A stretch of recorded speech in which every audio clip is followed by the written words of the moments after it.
Hello, everyone. Thank you so much for checking out this video here on Shows, Style, and Spirit.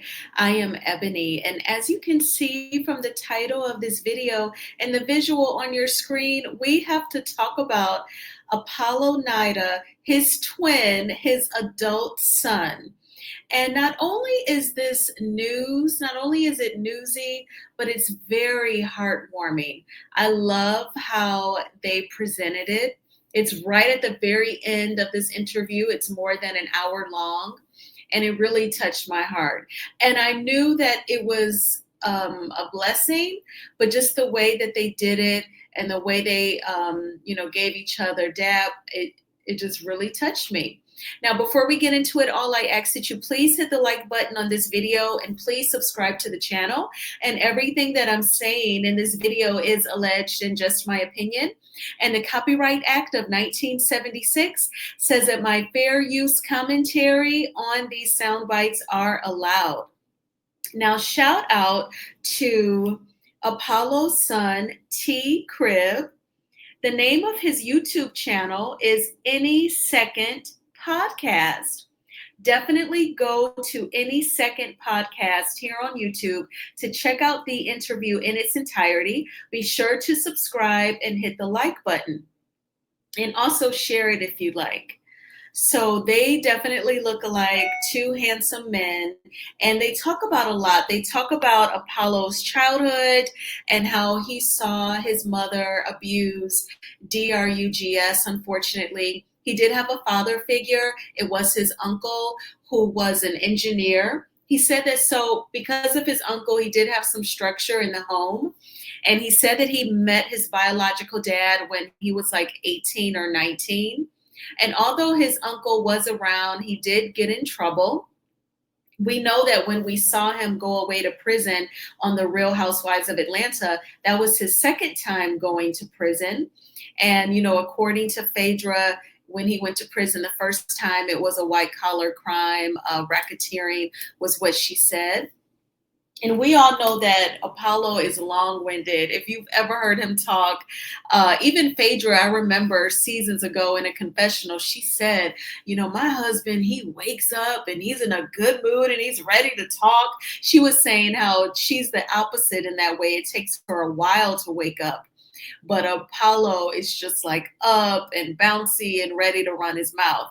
When Carlos King interviewed him, everything would get lost in translation because he's so detailed, and one thing that he says makes him think of another thought and another opinion, and then he will reel himself back in, but it takes a few minutes. So he talks about, dating Phaedra and how she saw the sticky, meaning, she saw that he was in the streets. He said on their first date, that same day, he had been in a SHOOT out. So he said Phaedra knew all about it. And I definitely believe that. I always felt like even if she didn't know the ins and the outs of what he was doing, she knew that he was up to something that maybe not have been, too kosher.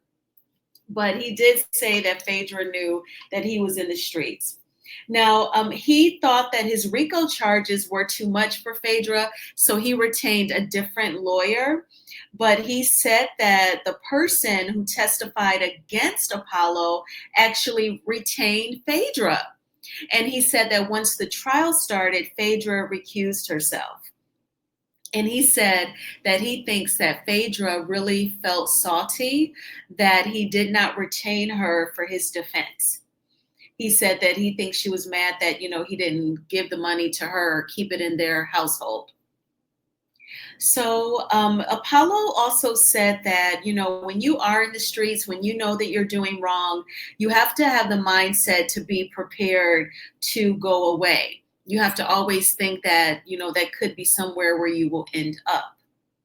And I thought this was interesting. He talked about how when Aiden was born, he was very hands-on. He said, I was feeding him, changing his diapers. He said, yeah, my ex-wife's mom, she would help us too, but she was on payroll. Now, let me say this. I think it's totally okay for people to pay their more seasoned parents when they help out with the kids. I think that that's fine.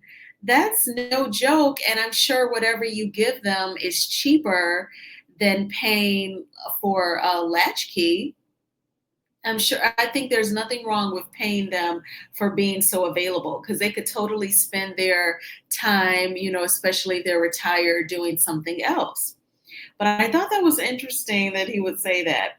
Now, he talked about Aiden being 4 years old when he had to go back to prison.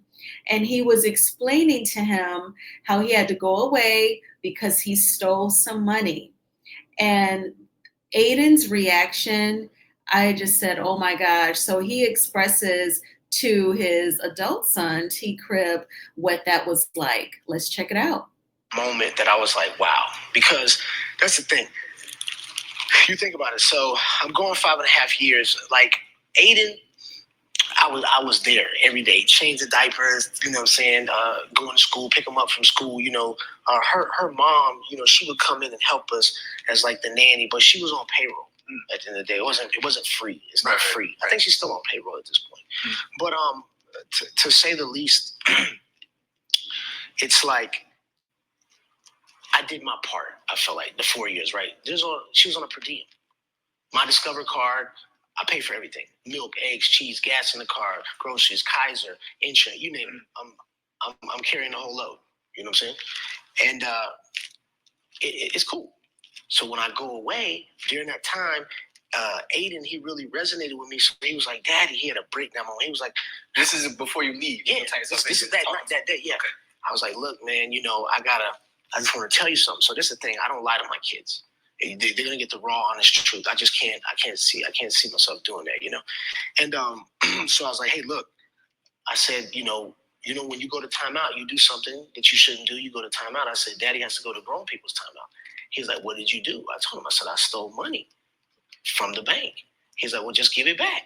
I'm saying, Jason, just give it back. And they're like super smart, right? At 4 years old, I'm just like, yo, it's just killing me. Because my whole thing was this, right? It wasn't about the time. It's about I'm about to be away from my kids. You know what I'm saying? That's what crushed me. That's what really hurt the most. Like every day of that bid was like thinking about them boys, right? So, so he said, "Daddy," he said, "I don't have no money." He's like, "But if I had some money, you can have it." And he said, "Who's going to feed you?" He said, "What?" He said, "Who's going to feed you? How are you going to eat every day?" Yeah. He's already thinking about you. And then I seen him, 4 years old. He just got mad. He's like, "Transformers, roll out. We're going to go get my dad and break him out of jail." Right?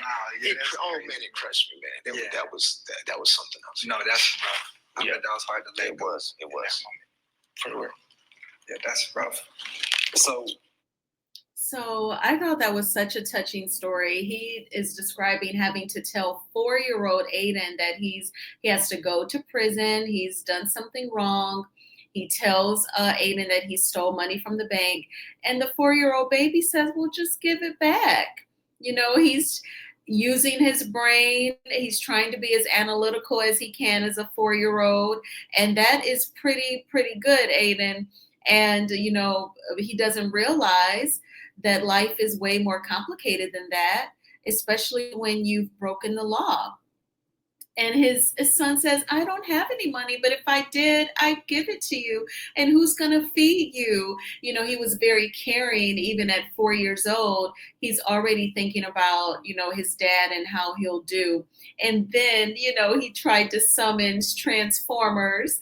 He said, Transformers, roll out, let's break my dad out of jail. So I thought that was so sweet. That's also very sad that the family had to be separated that way. And that was important to Apollo. He was saying that he told the federal agents, like, I can't leave for prison until I see my boys and tell them bye. And I remember that season, I think it was the beginning of season 8, when he was going away and he was with his brother at his brother's home. His brother is fully white. So, Apollo is half white. His mom is white. and his brother is fully white. And he was standing there, trying to listen to Apollo and console him. And he was crying like, I love my boys, man. That was just very intense times on the Real Housewives of Atlanta. So I'm glad that Aiden can look back on it and his sons are doing okay and he's in their lives and vice versa. Apollo also said that in order to survive prison, you do have to become desensitized. And then for everyone who's going to check out the interview, that story that he talked about telling Aiden that he had to go away, that is 46 minutes in. And when he starts to talk about learning while in prison that he has an adult son, this starts at 57 minutes into the interview. So we're going to listen to about the last 3.5 minutes of the show where they, talk about their connection. Yeah. So next thing you know, she sits down, she starts like grilling me about the girl and all this stuff. I was like, yo, what are you talking about? She's like, oh, you're lying, you're cheating. I was like, no. How much cheating hit? Hopefully you're not cheating. Yeah, exactly, right? So I was like, yo, she's like, oh, I got the letter. They sent me the letter. I'm like, what? So I told her. She didn't believe me. That it was for Maselli. Like he wanted to get some photos. She didn't buy that. Nah, she didn't buy that. She not buy that at all. Nah. So then the next week, I want to say that Wednesday, literally the night before, so that Tuesday, Maselli, we're talking and he's like, yo, do you have some kids out there you might not know about? And I was like, man, it's funny that you mentioned that because sometimes I have this instinct, something just hits me. Like it could just be a normal day and I get smacked over the head like by a feeling like you might. And my brother sometimes he's like, yo, do you think there's another you out there somewhere? I was like, nah, just Aiden and Dylan. I'm like, nah. Wednesday comes. This is Tuesday night that we had this conversation. You and about the notes or the letters, or you and your guy? Me and the guy, me and the cellmate. The notes and stuff was the week before. So Wednesday comes, boom, I go to visit. I'm sitting in visit, and she's like, do you know a such and such? I'm like, yo. Not again. Chill out. Come on. This was last week. Like, I don't know what you're talking about this time. She's like, no, think about it. Do you know such and such? I said, well, I know this person that has that name. I said, I know. So she's asking you girls' names? Yeah. Okay. Yeah. So I'm like, no. Literally. I said, yeah, I do. I know this particular girl. I just broke down in tears, bro. Right in the visitation. She's like, yo, I have some news for you. I was like, I already know. She's like, you have a son? I said, man, I fucking knew it, man. I fucking knew it. I was like, but. Okay, this is crazy. It was wild. So you're telling me in the visitation room, she's asking you questions, grilling you. Like, Yeah, I'm thinking she's bringing back that. The girl. I didn't do it this time. Right. I didn't put no letter. Come on, I didn't put no letter. Right. I didn't write nobody. I quit the picture. Right, I stopped. Yeah. I put my pen down. So now the COs must have wrote the letter and put it in there. Right, they really set you up. Yeah. Right. Yeah. And she said you got a son. Yeah. And you instantly know. Like you feel man. I broke down in tears, man. I started crying. The officers over there like, yo, what in the world? You all right? I was like, man, I knew it. And she was like, yeah, you got a son. Okay, and I want to pause it there because Apollo is so long-winded. The part that I want us to hear, it's still not for like another 6 minutes. So I am queuing it up. I just realized I did not fast forward far enough. So please hit the like button and we will be just a couple more moments. But it's very touching how they present it to the audience, the viewers, because they know that we don't know. And shout out to the Bravo Shade Room on Instagram. That is where I saw this story. Now, these 6 minutes that I'm fast forwarding, they are saying that a DNA test was done and that while Apollo was in prison, his biological mom, his white mom, did meet this young man, and she was convinced. She did not really need a lot of convincing otherwise. She knew like that was Apollo's son and her grandbaby. And here we are. Hey, Yeah, that's weird. So yeah, that was confirmed. We spoke on the phone, and I was just like, hey, you want to come up here and come see me, da da da da.